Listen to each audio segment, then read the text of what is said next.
Tenemos las tres visiones, las visiones de los estudiantes, las visiones de los profesores y la visión de Cecilia y también de los estudiantes del centro, que me parece fundamental. Porque, bueno, muchas veces escuchamos en los medios de comunicación, en las charlas también, de muchas personas y, bueno, yo que vengo de una familia también de educadores, he escuchado este tema estar sobre la mesa y te llama poderosamente la atención y es algo que uno se pregunta siempre de, che, ¿por qué si está la universidad, la UDELAR, como ente autónomo, con todas sus carreras, con todas sus titulaciones, posgrados, de todo un poco, ¿por qué la formación en educación siempre ha tenido como este estrato?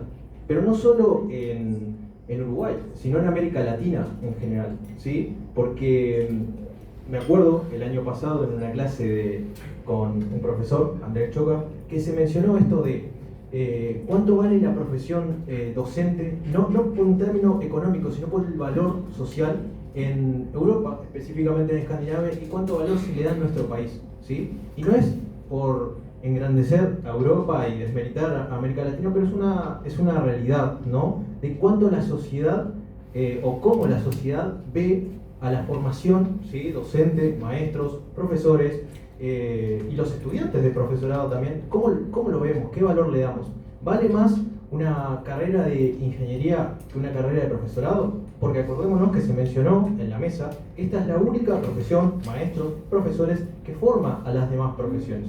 Bien, entonces yo, en mi nombre, y bueno, sé que muchos compañeros de acá también, estamos completamente de acuerdo y enorgullecidos que esta lucha, por más que hayan pasado ya 3 anteproyectos de ley y lamentablemente ya se han caído, no se cayó la voluntad de seguir peleando por algo que nos pertenece a todos y que nos merecemos, tanto quienes egresaron como quienes ya no están ejerciendo la docencia pero apoyan, ¿sí? Como así también quienes vamos de abajo y quienes vienen de atrás, que se merecen una educación de calidad, pero no calidad únicamente con plata, ¿sí? Porque a mí me podés meter el 10% del PBI igual, pero si no hay una educación de calidad que forme correctamente a los estudiantes, nunca vamos a tener un país de calidad, ¿sí? Y un país de calidad hablo porque, bueno, la educación es la base de todos los países del mundo, ¿bien? Y la base también de la democracia, que lamentablemente en los tiempos que corre se ha visto muy flagelada porque se ataca a actores de la educación. Y acá no hablo ni de izquierda ni de derecha, hablo en general del sistema político, ¿bien? Y para cerrar mi idea, de nuevo, agradecerles tanto a la profesora que nos invitó, a Patricia, a todos los de la mesa, y de nuevo, me parece muy valioso, ¿sí? Entiendo que para nosotros podemos entender más, podemos entender menos del tema, pero esto es muy importante, no solo como estudiantes, sino como futuros formadores de los alumnos y estudiantes que tengamos por delante. Bien, muchas gracias. Bueno, primero que nada, buenas noches a todas y a todos. Yo soy profesora egresada del IFTB de Melo, o sea, miro hacia adelante y veo a mis profesoras, y miro hacia el costado y veo a mis alumnos, así que es más que significativo en este día, un 14, ¿no? Justamente trabajadores, educadores y estudiantes unidos como para resignificar este día.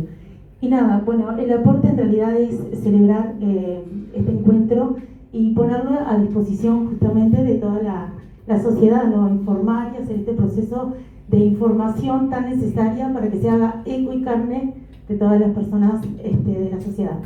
Eso, gracias. Yo no fui al liceo. Para ir al liceo, en la democracia de Luis Valle había que tener un uniforme, no tenía como dificultad. Fui a la escuela industrial. Tuve la suerte de tener a Alfredo Morosoli en educación cívica e instrucción al derecho, y donde nos abrió la cabeza en un montón de cosas. Porque una de las cosas que nadie quería hablar era de política, porque entonces nos enseñó, la política es una herramienta y la herramienta no es responsable de cómo se la usa. Va a ser usted el responsable cuando elige quién va a usar esa herramienta. Sí, pero las revolución es giro, es cambiar, y se hace de dos formas: inteligentemente, con un programa, que la gente lo entienda, lo acepte y te apoye. Y burramente con la prepotencia y las armas. Y a mí me toca, hace 56 años que estoy dando clase a niños, adolescentes y mayores. Hace 8 años que doy clase a los nietos, los primeros alumnos. Y mi orgullo son mis alumnos. Hace poquito me llegó un audio de un alumno que se recibió de profesor de matemáticas, fue a Chile a hacer el doctorado. Estaba en Francia y un amigo que vino le mandó la foto. Y dice, estuviste con el Radamés. Dice, vengo molido. 3 días de viaje llegando a Corea del Sur. Si haces la cabeza, se te abre el mundo. Y es lo que aprendimos nosotros, porque la gente desconoce. Yo soy profesor de judo.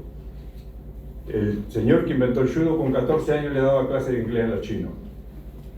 Y a los 22 años tenía 5 doctorados. Física, filosofía, ciencias políticas, ciencias económicas y ciencias naturales. Y dejó una herramienta para que enseñe a niños y adolescentes a pensar, a usar la cabeza. Los que dominan el mundo no son los más fuertes, son los más inteligentes. Y esa es la herramienta principal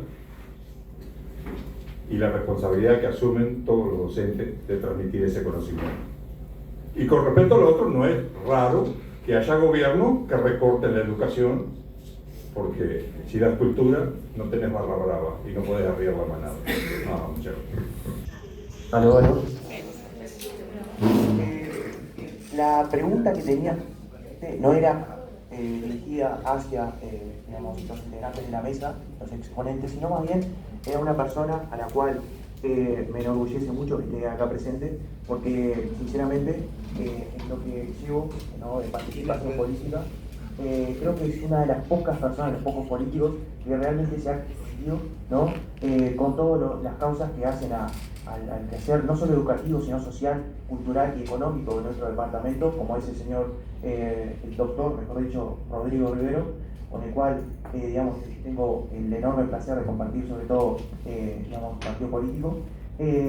Pero mi cuestión era, sobre todo, ver, él que está sobre todo más incluido en lo que es el sistema político, ver cómo se maneja este tema de la Universidad de la Educación, porque uno, digamos, dentro, ¿no?, de la discusión que, por ejemplo, podemos tener en este tipo de eventos, pareciera que hay un consenso no generalizado. Ahora, hay, digamos, esa discusión interna dentro del sistema político, ¿no?, tanto a nivel de diles, a nivel, bueno, de diputados y a nivel de senadores, porque me da la sensación que no, sobre todo viendo las discusiones que se dan en el Parlamento, todo lo que tiene que ver con el tema de la educación, niveles, digamos, generales, siempre como se hace una mirada al costado, porque, y acá quiero hacer una adquisición con los ponentes, porque también entiendo que no hay como una autonomía total, y nunca la va a haber. ¿Por qué? Porque siempre hay algo que va a quedar atado y dependiente del Poder Ejecutivo, que es el presupuesto. Y uno a eso no le puede escapar. ¿Por qué? Porque la ley de presupuesto se la elabora dentro del Poder Ejecutivo. Y tenga o no los votos, ¿no? O sea, los entes autónomos, por ejemplo, los entes autónomos que hacen a la educación, en Udera, pueden, digamos, decir muchas cosas, discutir muchas cosas y aprobar muchas cosas, pero a la hora de decidir, por ejemplo, el presupuesto, el 6+1 hace años y años que se viene solicitando y no está sobre la mesa. Y dentro del sistema político se ha hecho caso omiso. ¿Por qué? Porque no está dentro de la agenda. Y una de las cosas, que por eso ya estoy haciendo un poco larga la pregunta, pero también estoy incluyendo algunas reflexiones personales, aprovechando la oportunidad que se me da, que yo creo que además hay una gran hipocresía del partido de gobierno, por el cual puedo decir libremente que voté, porque parecía igual que más allá de ser, digamos, colorado, creí que esta era la fuerza que podía cambiar, sobre todo en el tema de la educación, que es a lo que hace, digamos, uno que se está formando como docente, ve que dentro de lo que eran los programas de gobierno era el que más satisfacía. Ahora, viendo estos lineamientos, estos primeros meses de gobierno, pareciera que las discusiones que se dan, sobre todo ahora en el diálogo social, no son para nada, digamos, propicias, ¿no? Digamos, para nada alentadoras en lo que hace al porvenir educativo. Entonces, me parece, y haciendo un poco, recortando la pregunta, Rodrigo, viendo un poco cómo es tu panorama, porque esta es mi visión, un poco, digamos, acotada, un poco resumida, de lo que viene siendo la mirada del sistema político para estas cuestiones educativas. No sé qué te parece a vos, Rodrigo, te cedo la palabra. Bueno, buenas noches para todos. La verdad que como vengo de un cumpleaños, así que no había estudiado, agradezco la invitación a una querida amiga, Azul de Paoli. y vengo acá y parece que vengo a dar un oral porque tengo adelante a las docentes que me formaron y tengo acá atrás a otro gran docente de historia que también me formó muchísimo. Entonces me siento como en casa, estoy dando un oral. Y después, bueno, rescato lo que dijo por allá este muchacho y lo que dice el amigo del fondo. Yo creo que al final del día, ¿no? Decía también el profe de judo, al final del día todos coincidimos en lo mismo, ¿no? Mientras ustedes hablaban, yo recordaba varios hitos que se iban dando, ¿no? Rodrigo Arín, por quien tengo un gran estima, ¿no? Que fue rector, hoy integra un cargo muy importante en la OPP. Cuando estaba en los anteriores gobiernos dijo, bueno, acá tenemos un problema en la educación, todos queremos ir para aquel lado, pero hay un problema, que no es solo plata, como bien rescato las palabras del estudiante allá enfrente, no es solo plata, gestión. Y la mesa hoy rescataba un poco eso. Bueno, nosotros tenemos un instituto en cada departamento y en algún departamento tenemos hasta algún instituto más. Y la voluntad está. Y hacemos esta ronda, que yo me desayuno, me encantaría estudiar ese anteproyecto, pero también estuve en otras en 2023 en un liceo del barrio Colón de Montevideo, y allí había docentes. Bueno, la voluntad de los docentes parece estar, los estudiantes parece estar, la ciudadanía parece estar. Bueno, las cosas las queremos hacer. ¿Cuál es el problema de fondo? Bueno, yo sinceramente no lo logro entender. Tampoco, bien como lo decía Azul, yo creo que acá nadie puede ser mezquino políticamente, ¿no? Y negar un voto o dar un voto porque tenga un beneficio político. Entiendo, y me consta que en todos los partidos hay más que menos, pero en todos los partidos hay gente que entiende a la política pública como la principal política, ¿no? Política de Estado. Eso me consta, he hablado con, para ser sincero, yo integro hoy el Senado Robert Silva, soy asesor de Robert Silva, y dialogo con colegas de Frente Amplio, colegas del Partido Nacional, y veo que hay gente que tiene la misma mirada. Bueno, está habiendo un cortocircuito en algún lugar, y eso capaz que es trabajo para todos nosotros. Bueno, tratar de activar que ese cortocircuito se elimine. Porque lo que ustedes denuncian acá, más o menos, yo no entiendo mucho del palo, yo me formé en el Derecho y inicié una carrera docente también como profesor de Derecho Procesal, la cual, por esa vorágine destructora que tiene la Universidad de la República, que si no estás en Montevideo no puedes continuar, eso sí lo destaco, ¿no? Es una carrera brillante de Derecho Procesal, que los abogados necesitamos. Bueno, pero esas cosas en la vida no las pude continuar, entonces uno como que se divorcia de lo que ama sin querer hacerlo porque tiene un proyecto de vida que quiere realizar. Y la educación debe acompañar ese proyecto. Y acá nos vamos mucho por lo filosófico y no quiero. Pero digo, yo discrepo un poco con esa posición de que el político está divorciado de la realidad. Porque con claridad, y me consta, yo he dialogado con compañeros del Frente Amplio, con compañeros del Partido Colorado, con compañeros del Partido Nacional, y tienen el deseo. Sinceramente, me gustaría tener esa respuesta, pero no lo sé. Sé que hay un cortocircuito en el sistema, ustedes lo sufren. Sinceramente, la solución no es donde está, pero sí entiendo que este es el camino para lograr curar ese cortocircuito. Así que bueno, agradecer por el espacio, agradecer a Azul que me invitó, disculparme porque llegué un rato tarde, estaba en cumpleaños, tenía que cumplir, y bueno, vine, me voy enriquecido, saqué un lote de apuntes porque soy de la vieja escuela, la agenda tiene que irse, así que bueno, felicitarlos, no me esperaba esto, para la próxima estudio y vengo estudiado. Bueno, muchas gracias y sigan adelante. Por si puede haber por aquí gente que no me conoce, yo soy Humberto, docente jubilado, felizmente jubilado, y tengo que reconocer, primero que nada, creo que Socorro es la que está marcando los tiempos. Socorro, cuando vos veas que yo me estoy pasando, bueno, avísame porque ustedes me conocen, los que me conocen saben que empiezo a hablar, además de jubilado, muy dolorido, porque Patricia decía muy sutilmente, utilizaba la expresión herida y todavía como que pedía autorización para usarlo. Yo digo, denostada, arrastrada, vapuleada la formación en educación, ¿sí? No quiero ser demasiado, digamos, duro, pero yo diría, y siendo al contrario capaz que muy suave, por una administración en formación en educación que sumó dos cosas que justamente llevaron a esto, ¿sí? La incapacidad y la intencionalidad, ¿sí? A mí que me disculpen, aclaro que tengo muy buenas relaciones con Víctor Pisichilo, pero es una realidad, ¿sí? Entonces, ante esto, yo creo que hay que mirar, cuando dicen por ver el árbol no vemos el bosque, bueno, yo diría también, por ver el bosque capaz que no vemos el árbol. Entonces, por un lado, el tema UNED. Sabemos que queremos una universidad de la educación, queremos que sea autónoma y cogobernada. Los niveles de cogobierno los podríamos discutir, pero eso lo queremos. Sabemos también que han pasado muchas administraciones y que no todos, dentro de las mismas administraciones, querían una universidad de la educación, ¿sí?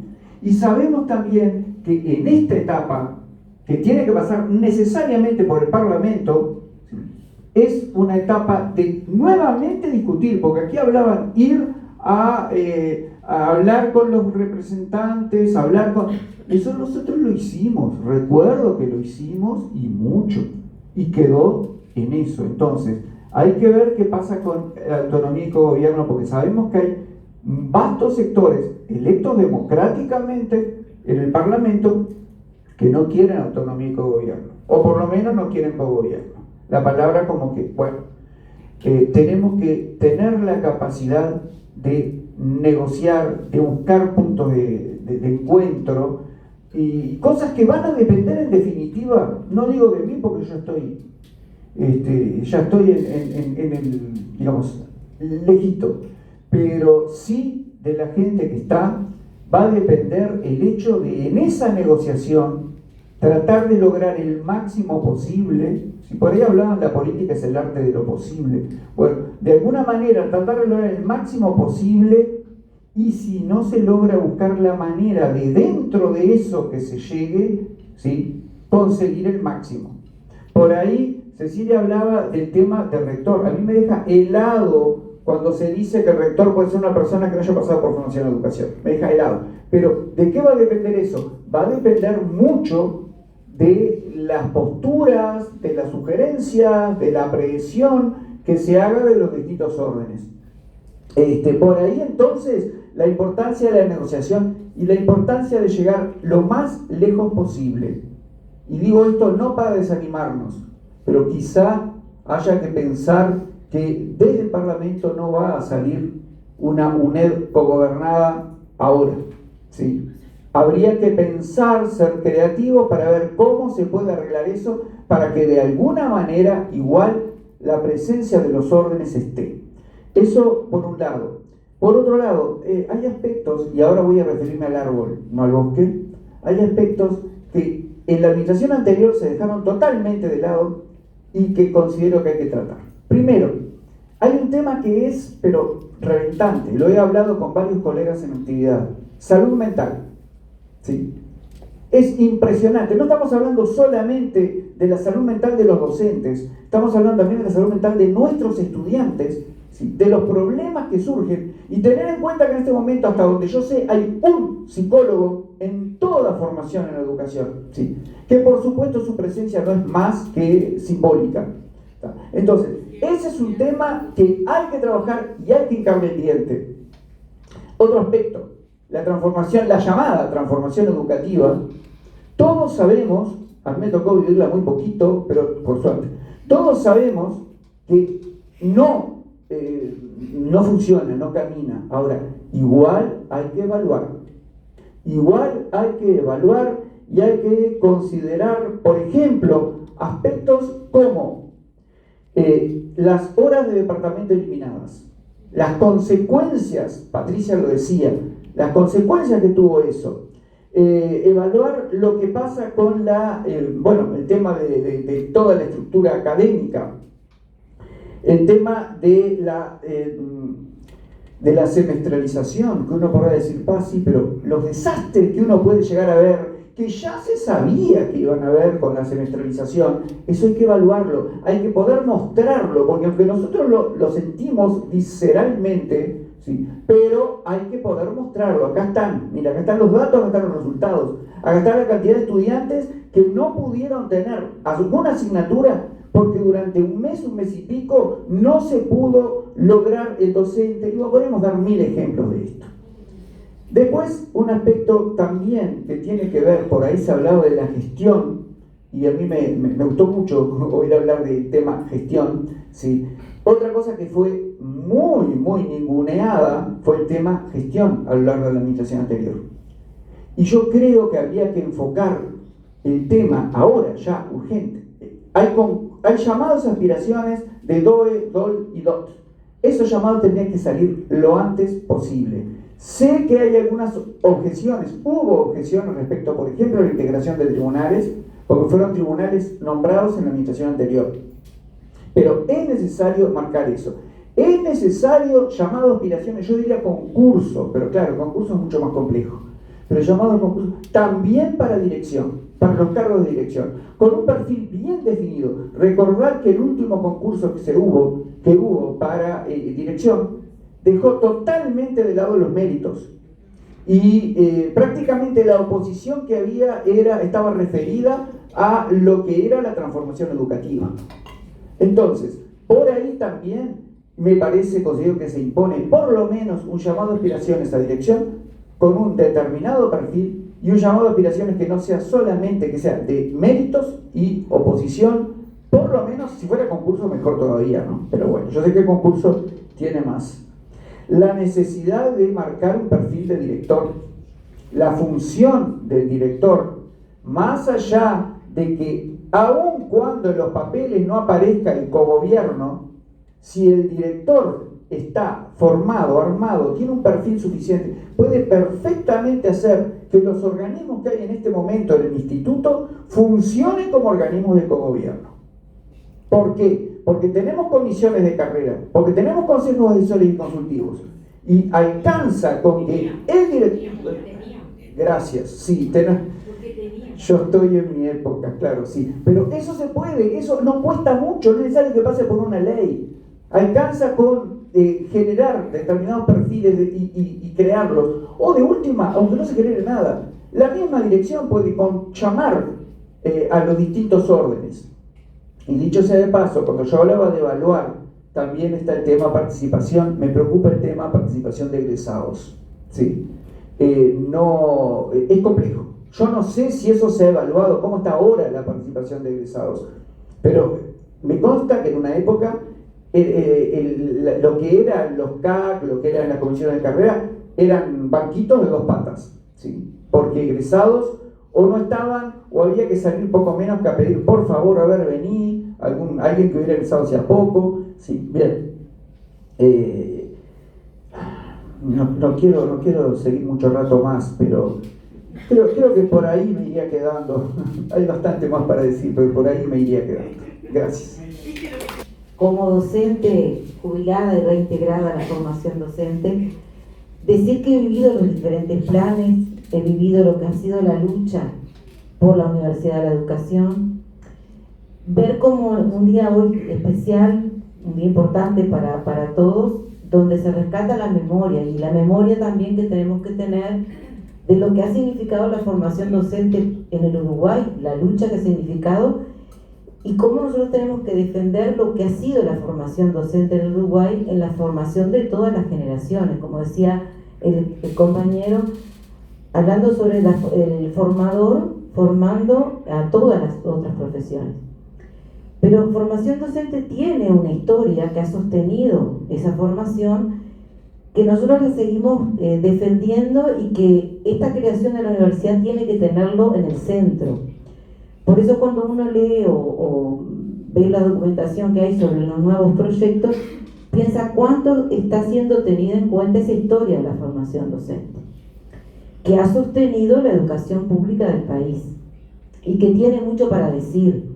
Por lo tanto, Yo pienso también en todos los años que hemos participado, como Humberto, como jubilados, hemos participado en las ATD, en esta lucha incansable, proponiendo y diciendo que queremos profesionalizar la carrera, diciendo que nosotros queremos investigación como parte de nuestro accionar, que la docencia es importante, pero es una pata de las que necesitamos, que la extensión nos une a la realidad y nos retroalimenta, por lo tanto, no podría estar ajeno.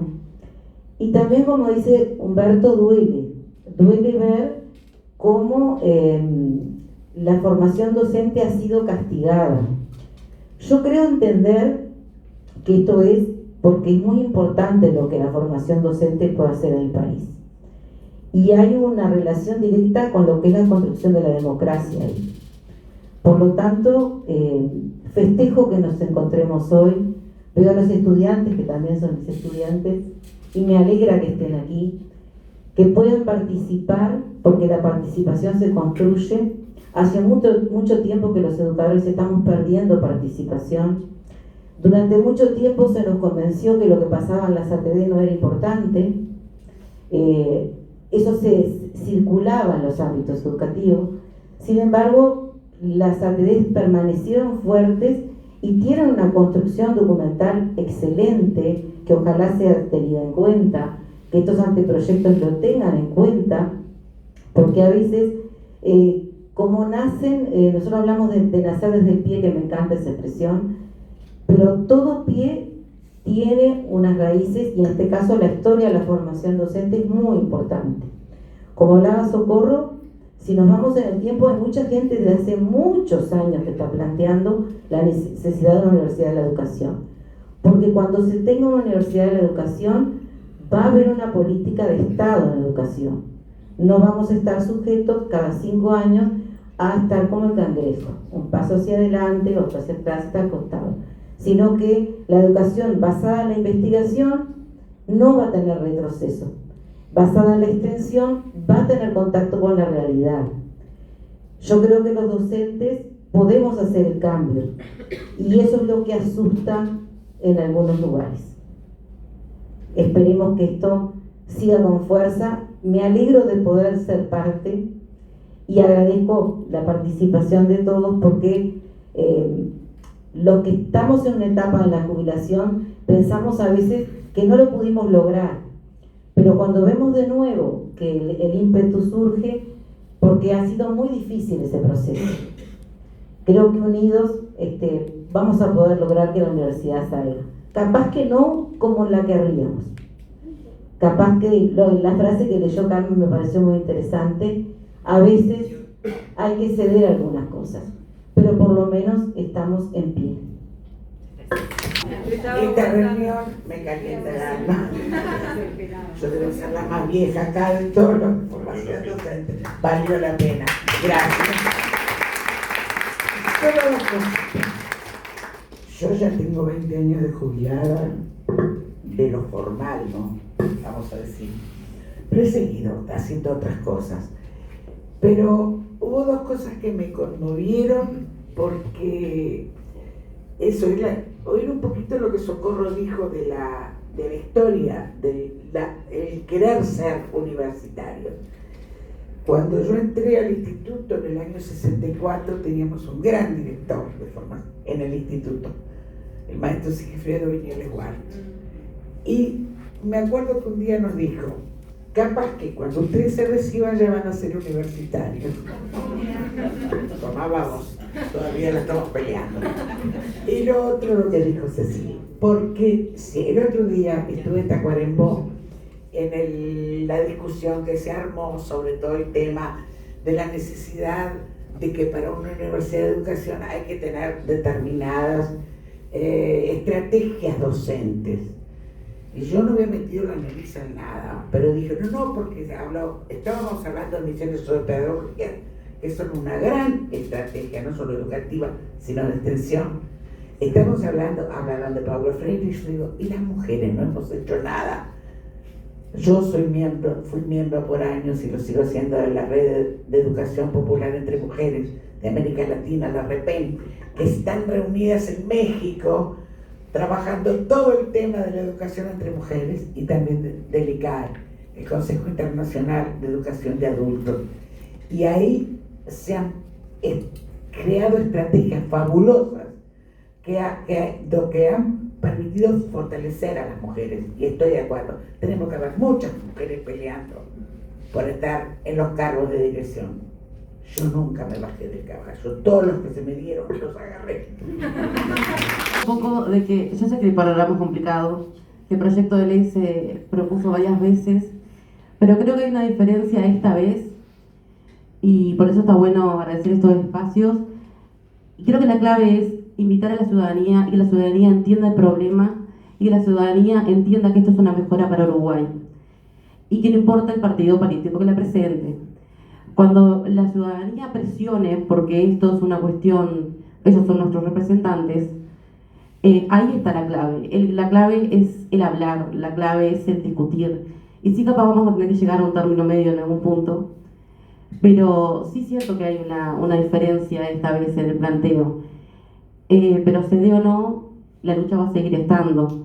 Y se dé o no, seguimos incómodos ante la propuesta educativa. Así que las jornadas se van a seguir haciendo y la discusión va a seguir estando. Y si se revoca esta vez, se la va a volver a presentar y van a seguir habiendo estas jornadas. Pero creo que sí hay un paso importante en que antes era como, ¿para qué quieren esto? O ¿por qué no se unen a, como decía el compañero?